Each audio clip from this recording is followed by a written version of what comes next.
निशिताज बातमी अतिशय महत्त्वाची आहे। गोंदियात शिवशाही बसचा भीषण अपघात झाला। अपघातात 7 ते 8 जणांचे मृतदेह हे बाहेर काढल्याचं कळतंय। 5 ते 7 मृतदेह हे बसमधून बाहेर काढण्यात आल्याची माहिती मिळतेय।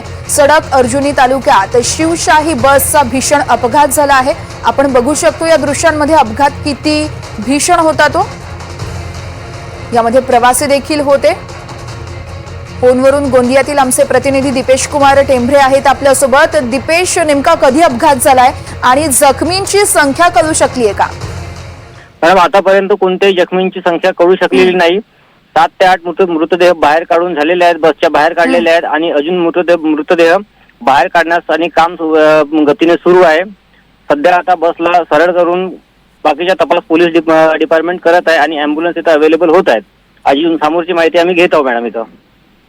दीपेश, ही बस नेमकी कुठून कुठे जात होती? मॅडम, ही बस नागपूरवरून सडक अर्जुनी मार्गे कोहमारा मार्गे गोंदियाला जात होते मॅडम। निश्चितच बसचा अपघात नेमका कसा झाला या संदर्भातली काही माहिती कळू शकली आहे? मॅडम, आतापर्यंत कोणतीही माहिती देण्यात आलेली नाही आहे।